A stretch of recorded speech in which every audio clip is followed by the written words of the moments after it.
After a 13-year wait, Tool is releasing a new album on August 30th. Their single has already reached the top 100, and it is the longest signal. Tool has a new album. I'm going to get through it. Tool has an album on August 30th, and we're going to talk about that, okay? It's been a while. This is United Aholes, a video cast discussing cultural topics with no filter.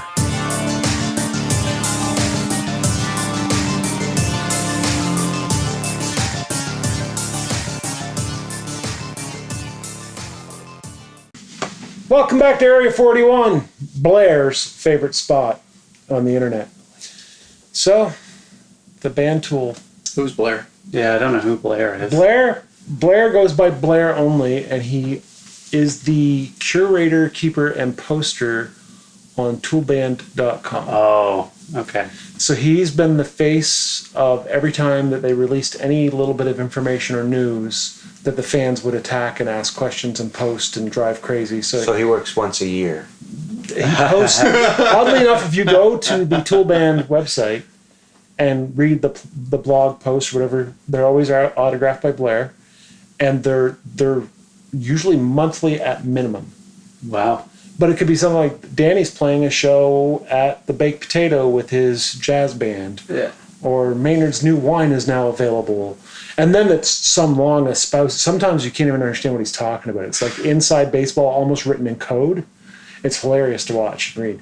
But the fans try to read into every last sentence. That's what Tool fans do. They dig so hard to try to figure everything out. But are they justified in that? Have there been times that the band has thrown information in there that you can call out? The or odd is it just times, fanatics? but it's usually so apparent. More so It's than not like hidden. every seventh word in the seventh sentences are, you know what I mean? Like, okay, guys, you're getting a little bit far. They go really deep, but That's entertaining to watch, though. so anyway, I figured I'd use Blair's name. You know, the guy does have a hard job to deal with that fan base. I mean, Does he work for the band? yeah, I do believe he's probably on the employed. payroll. I'm Okay. sure he's All right, employed cool. to some degree.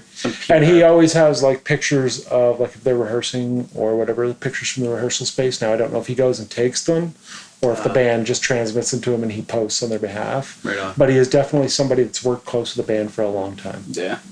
Like Do we know his decades. last name? I'm sure it's out there. I just Okay. don't know it. But All right, cool. He was the original keyboard player in the band. yeah. They found a job for The him. mysterious fifth member. So Johnson is what we're going to call him. Yeah, Blair Johnson. Blair Johnson. Okay, There we go. perfect. So anyway, they're going to release a new album on August 30th. which will technically, if this is done right, be tomorrow. Right. Yeah. Which, just take a second. New Tool album tomorrow. Like, just let that wash over you. 13 years. Man. 13 years it's been since 10,000 days. Yep. Almost 10,000 So days. maybe by then I will have actually listened to some of their music. I'll tell you what, when I was 16 years old, that's all I listened to. The band Tool. I was pretty hardcore in it from the age of Their first 3 albums. When did they start? 1990. Really, 90 was their Opiate release, I Yeah. think, and then 93 was the Undertow album, and then 95. Yes. So 90, I was nowhere near a music store. Well, 91, 93, I was married, didn't have anything. Wasn't fine. Yeah, okay. I know. I'm just trying to lived figure on out love. why I missed them. They and I were one of think I those know why. bands that built essentially, legitimately, a cult following Yes. without ever really breaking the mainstream in the traditional sense. Now, if you watched, what was the late night MTV metal Headbangers Ball? Ball. If you watched that one of their videos of Beyond, but even there it didn't fit because they're truly not a metal band in the essence of what metal fans can do. Like they don't sound like Pantera or Metallica or Okay. you know that they're obscure. They're really out there. They're their own progressive. They did win a Grammy. Oh, really? Yeah, that's right. Yeah, they for did. Schism. A Which is- song on, is that Lateralis? Lateralis, Yeah. Yeah. They've won 3 Grammys. They've won 3 Grammys. Yes. What was the other one? A video, a long Hush. form. Oh, Hush, Maybe. really? Hush might have From won. Opiate? Wow. See, you said something about Opiate. I don't see anything on their Wikipedia page because I am a fucking useless tool when it comes to. Yeah, useless tool. Yeah, Ding, it's ding, got ding, Opiate that. was their first EP. Opiate was an EP that they 6 put out. songs. So it doesn't count as an album. Okay. So yeah, this is saying they've released 4 studio albums, 1 EP, and a box set. Yeah, it would be the EP. And they said their first album was Undertone. 4 3, albums. so you got that right. Yep. But Anima 96. Enema was 96. Enema? 96 was 96. October, right? Does not say the exact Then date. Lateralis 2002.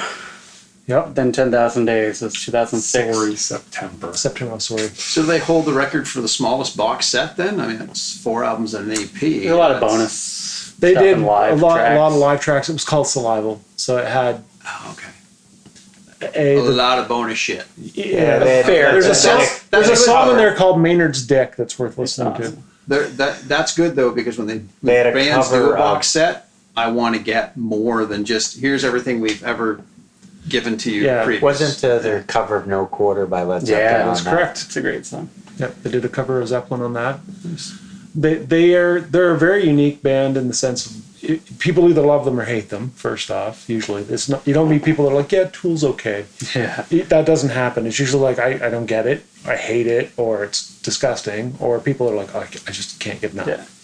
So, and the people that can't get enough usually become fanatical for a period. I was one. You've I probably was been there. definitely fanatical. But then once you swim with the fan base, at least in my regard, and I'm probably gonna get myself in trouble. Bite that cord, kitty cat. You get it. Tyrion, be good Anyhow. boy. And the sound cuts. Don't be a tool. Don't be a tool. I'll bite the other one then. He's never done that before. No. I don't know why he's so. We've been rubbing all that meow mix on it. We are filming a little later tonight than normal, so maybe. So yeah, Yeah. the fan base, once you get encircled by them, you start to realize it's poisonous. It's a very toxic fan base. They're Really? super A hardcore. lot of arguments and interpretations. of You're songs. wrong because my theory is this, and they- you argue about the smallest little. They details. also deify the members of the band. Ah, okay. Yeah. Adam Jones is the greatest guitar player that ever lived. Maynard is like a god, you know? Yeah, and Danny Carey's the best drummer to ever walk. Don't get me wrong, Danny Carey is one of the most creative, polyrhythmic geniuses I've ever heard, but I wouldn't say he's the best drummer because you can't quantify best drummer. Yeah. No, yeah. I It's- gave that up years ago. There's drummers that I like for this thing, and there's drummers I like for that thing, and there's a bunch of stuff I love about Danny's playing. I absolutely adore it, but I wouldn't say he's the best because that's, obscure. And they don't think that way. The band doesn't have that ego per se. yeah. But I mean, if anything, they play against the ego thing Yeah. a lot of times. Like, as an example, I've went to 2 live concerts. I went on the Lateralis tour and the 10,000 Days tour. On the Lateralis tour, well, both tours, they set up exactly the same way. It was bass. So this is the audience out here. Yeah. It was bass, guitar, drums with big heavy lighting on them, and then a shadowy figure on a platform beside the drum kit, which was Maynard. As a silhouette. He was a silhouette on stage. for the entire concert. The entire concert. There was no like, look at me, I'm the lead singer. No, it was like he's back out of the way. He plays back. That is not to- that is not typical. No, at all. and their performance isn't really a traditional concert view, like where you're like watching to see what's happening. I mean, there's so much going on and so much busyness. They're not really bouncing around stage and whatever. There's not a lot of choreography like this, and It's more about the light show and the imagery. Now, they used probably the largest screens I've ever seen, and they used this is one I always talk about, something I didn't realize, but you can project light onto light. I did not know that until I went to a Tool concert. So they took lasers, they filled the place full of haze, and they took lasers, and you know how they can span them out flat, and they flattened them, create a flat plane over the whole arena, and then had projectors mounted on the corners of the arena that they were in, down lower but above the audience, obviously, so no one could reach them, that were shooting a cloudscape that was rushing over your head. Oh, that's cool. So it looked like the whole ceiling of the place, Was but moving. was a flat plane of clouds moving. Wow. And then every time they struck the opening chord of a specific song, water would run down. The stage was pure white, by the way, a reflective projection surface. Okay. So it would go down the back screen across the stage and look like it was filling the floor full of water. So much like Pink Floyd, Yeah, yeah. the experience is what they put Yeah. with the music. Exactly. They're very Pink Floyd-y. They vary, they? in a Yeah. lot of ways, more than one. Yeah, if you think of them as a modern day, Because I like Pink Floyd, so yeah, if you think of it Drawing that that way, then it will comparison. suddenly I think you'll click with it faster than sense. most would. Right. Their music is a little hard to listen to if you're not familiar with it, and you have to kind of let it wash over you. Like the new single come out, the first listen, I was like, I don't know, Yeah. and then the second listen, I was like, okay, and then the third listen is like, oh, I love that thing. Yeah. And then I like that. Oh, and this part's coming now. And then gradually you're invested. I like oh, they music did that it. does that though. On repeat visits, you hear other things. Yeah, and get to like it it's more. probably a 10 listen thing for me for a Tool album. I remember Actually- when 10,000 Days come out, I despised it for the first week. Really? Oh yeah. Okay. Wasn't my thing. And then gradually it was like, I love this album. So as a formerly fanatic Tool fan, how are you feeling in the days leading up to a new album? I'm excited. I'm more excited for the fact that they've bought into the new age of streaming Yeah. services, so you can actually stream their stuff now legally. Yeah. I still am curious to see what the physical package will be like, because I mean they've always gone over the top. They released something about it. I forget what it was. There is something with They got their artist back, the guy that did the 10,000 Days in Yeah. Lateralis cover. Yeah. So they have So an you're artist. talking about the art or the actual container that would be in Yes. itself? Yes. Okay. So the art is the container, and the container was is it the Lateralis was the cellophane book, right? Yes. So Lateralis was a 10-page cellophane book. So it was plastic, almost like gels that you would use on lighting. Okay. And each page of it was a layer of the human anatomy.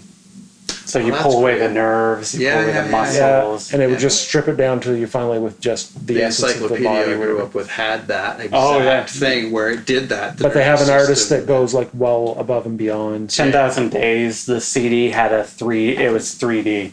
It had a viewer attached to it, and it had two pictures, and you look through the viewer, and the picture Oh, it had was- a stereoscope. Yeah. Yeah, those things are freaking cool. Yeah, so they always do something over the top and cool or hide something in it. Like I remember I bought the Undertow album in '93.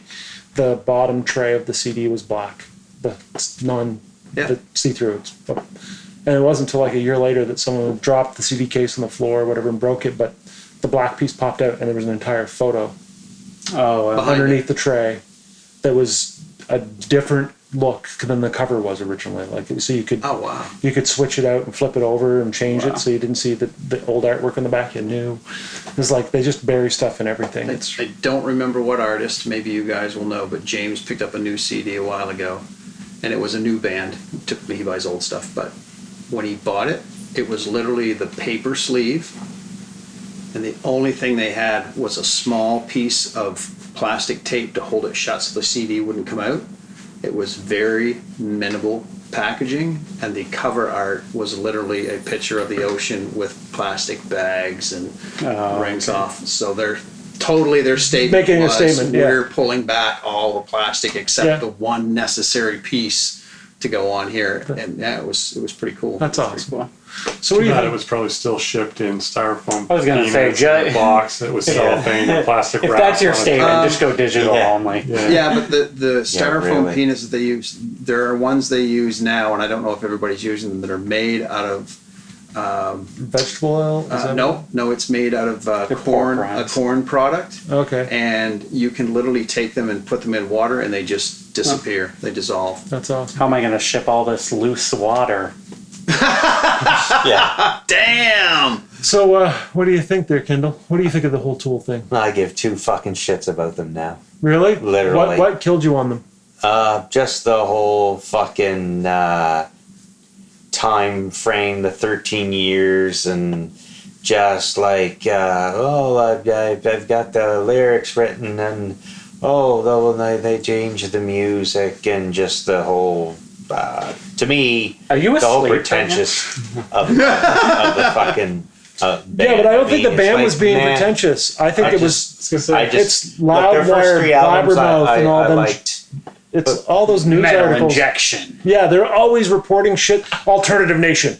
Yeah. What was the one I read today? Adam Jones felt anxiety over Maynard's blame for not having the album out sooner. And I'm like, oh my, who cares?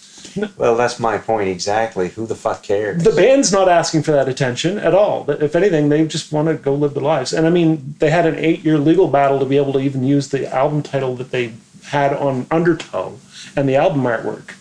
That's why they were delayed on releasing. They had legal battles. They weren't allowed to do anything. Over the art. A friend of theirs consulted them on the artwork.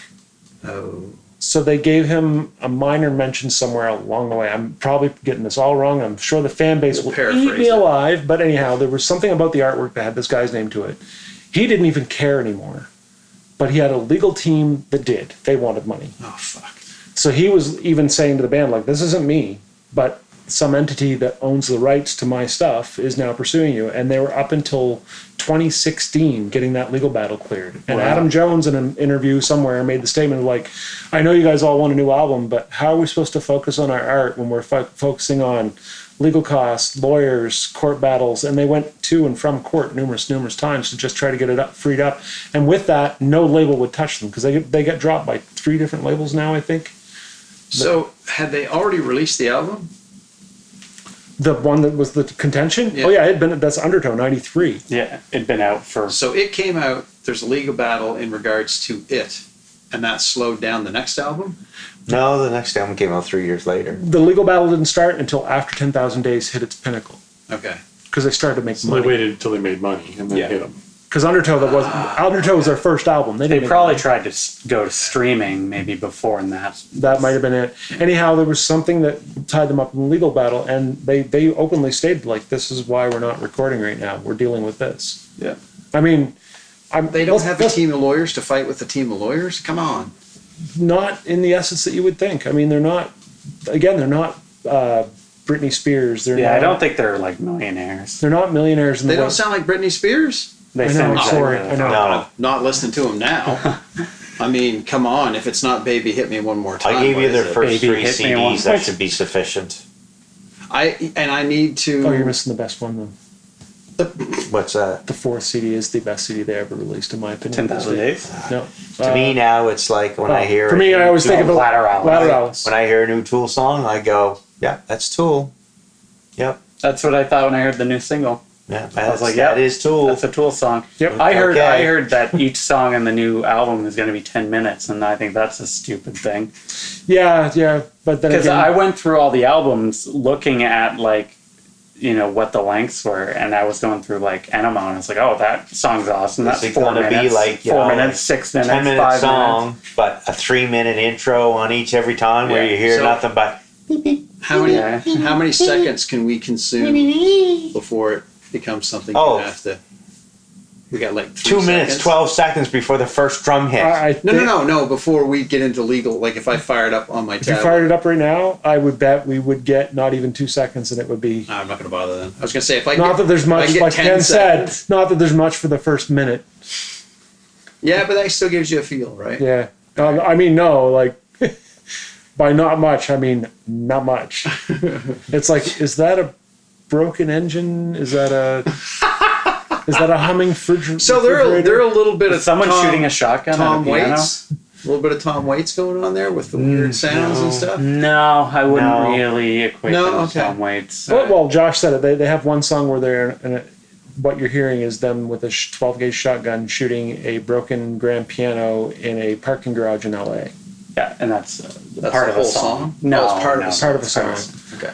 Another one started with a reverb unit that Danny Carey had in the studio that was a vintage collectible reverb unit, and the circuit board went haywire and it started making an insane noise while they were trying to record. So they just recorded this insane noise and buried it as a background track in one of the songs as an intro. And it's like, it is insane sounding. Like I would equate them more to Nine Inch Nails yeah, as far as the production that goes into it. yeah. Okay, so I liked that from what you played for me. I guess the thing I would say is the new single, when I heard it, I wasn't blown away by, oh my God, they've revolutionized themselves again. Not that. It sounds like a Tool song. But from an audio aficionado, ear junkie / producer and mastering mindset, like appreciating the skills that go beyond the band, Okay. you do not get better than what they put out. Like So- those people finally get to do what they want to do. It's not like make this loud and make it sound like every other pop song on the radio and do it. Yeah. Instead, it's like, here's our vision, do your thing to it, and let the producer and the mastering engineers be as creative as the band. Okay. So you start to hear things in a completely different way. Like it's beyond the normal sonic qualities that you get in a recording. So you both made a comment, yeah, this is definitely a Tool song when you said you listened to the new one. Is it the same way that when you hear AC/DC, you say, yeah, that's Yep. an AC/DC Yeah. song? Yeah, it's a In familiar. that same vein. Yeah, there's a familiarity. Like when you hear AC/DC, you know that it's AC/DC. Yeah. They have sounds. They have Certain they things have that you hear yeah. Yeah. that you look for. tropes or Okay. whatever. There, Musical there's a tropes that there's they a do. Yeah. there's a tonality to Danny Carey's drum kit that's carried now for 4 albums. Yeah. Okay. Maynard, Right, right. Maynard's voice So has a he's certain found thing. his sound and he's sticking with it. Yeah, and they Okay. emphasize that to get that Nice. tone. The bass usually has a very Yeah. particular tone, and the guitar is like you can almost if someone played Adam Jones's guitar sound without anything, you go, oh, that's the Tool guitar Yeah. sound. They're that. very distinctive. Okay. It's a very very distinct sound. And they were awesome, their first 3 albums. You don't like the No, I don't give 2 fucks Why about not? them now. why not? No, So but because too much all the more news other sites, music. yeah. So if News sites. what do you include in the good albums though? Do you include Lateralis and 10,000 Days? Nope. Why? The first 3 for me. Okay, but why? Why don't you like those What- newer albums? what I changed? found I found the 10,000 Days and Lateralis to be just elongated, boring Really? versions of the first 3 albums. Oh, so I- it's rehashed and just Yeah, not like I anything said, new. like I musically, what do disagree they have to a lot. offer other than they're new? Yeah, that's a Tool song. The change between Enema and Lateralis. This is dramatic. huge. It's very dramatic. And the fact that the title track, or sort of title track of Lateralis, I don't think there's another Tool song that has a bridge or any other part of it that's in 5/16 over 6 over 8 for time signature that creates that tension over about 40 measures and then finally lets go when everything lines up and syncopates to one final note. And that to me is like musical genius beyond any rock band, any other one. I would put it up there in classical range Yeah. of like brilliance of production, of like writing. So their entire catalog's still available to buy? Yeah. Buy or Okay. stream. All right. Okay. Stream as of August 2nd. Okay. First time ever. August 2nd, 2019. I'm just trying to find a way that I can get, because I know what I'm going to do now. I'm going to get album number 1 and listen to it repeatedly, like I did with Concrete and Gold. Foo Fighters. Yep. Right. I put it in the CD, I bought the CD, put it in the CD player in the Jeep and listened to it for like 2 weeks. That's all I listened to. Constantly. And then you got it locked. Then And the first time through, I went, yeah, that one's good and that one's good, but the rest of this is, it's okay. I'll listen to it again. It was just laziness to take the CD out, and after about 2 or 3 days of it just playing continuously on the way home and the way to work and way to, whatever, I started really digging it and going, this is freaking awesome. So I'm going to do the same thing with Tool and see what happens. See if you have the same opinion of them. That's what I want to see. I'm actually glad that I didn't listen to anything. When I first heard them, because when I Okay. first heard them, somebody asked me to describe the band, and I said that Tool was heavy, but they were heavy at being heavy. You understand what I mean by that? Not at all. Not even I think a little I think bit. I do. What you're saying is they have a heavy sound, but they even push that further than what other bands that are heavy do. Is that what you mean? No, just the whole lyrical concept and Oh, it's a lot to take in. yeah, by heavy. a lot to Okay, take in. Gotcha. yeah. Sure. If you think about songs that like Maynard was sexually abused as a kid, Yeah. and that's full on Song front called on. Prison Sex. yeah, Yeah. a song called Okay. Prison Sex. About It's really rape. disturbing. Yeah. And there was a video for it that played on Much Music and MTV. That was even more It disturbing. was even more disturbing, and all it was claymation. But Oh, it didn't show anything that was obscurely you couldn't call it pornographic. It was dark, though. But it was dark, and if you interpreted it the wrong way, you could see, or the right way, depending on how you look at it, you could see it as a completely sexual overtone to it. And it wasn't on the air for maybe 3 months, and then it got pulled. Oh wow. Even though they had edited out the bad words in the song and all that stuff. Maynard actually, there was Much Music used to have a show once a week that addressed some controversy in videos Yeah. or whatever, and Maynard was on actually one episode defending the Yeah, so it was kind of like, well, Tool's heavy. Well, they're a metal band, are they? No, yes, they are. And I guess they're heavy, but they're actually like thematically they're very heavy. There's a Well, lot. Wings for Marie and 10,000 Days is all about his mother dying of cancer. Yeah. Because 10,000 Days is 27 years. That song, you could sit back. I remember listening to 10,000 Days the first time, to your credit. The first time I heard that album and got to Wings from Marie Part 1 and 2, which is a 20-minute epic long thing. It's 2 separate tracks with a distinct break between them. And I went, this is pretentious and just pointless. Until I sat back and listened to A Perfect Circle's Judith, which was written about his mother. Yeah. And how she believed in God and he didn't. And there's this whole thing there. And then Wings for Marie is about his mother, Judith Marie Keenan. So he, in 10,000 Days, Part 1 and Part 2, it's basically a tribute of her life. And musically, it follows her thing. That's kind of hopeful sounding at the first. And then all of a sudden it crashes and then it gets really heavy. And then when the vocals actually finally do come in, it's like, when you understand what it's about, it gives you shivers. Yeah. And especially when he hits, there's one specific line at one specific frequency that he hits that is just like, oh man, this dude is hurting. But it's almost like an admission that it's okay for her to believe in God, even though I don't. As opposed to fighting about it, you have your thing, I have mine, and if that's how you deal with it. But it's basically Oh shit, if we could get the whole planet to do that, it'd be great. And wouldn't it be awesome? It would be. Yeah. You do you and I'll do me and we won't do each other. Yeah. So anyway. That doesn't sound fun at all. So what do you think of Tool, Are you Ryan? saying you want to do me? Let me Okay, guess. This entire time you weren't thinking that we were talking about a band. No, actually, there's one point that I thought was very interesting, but you kind of moved on, so I didn't want to bring it back up. But Ken said that he didn't like the new Tool album or he wasn't interested in the new single or looking for the new album because they took so long to come back out. Before I realized that you had your reasons.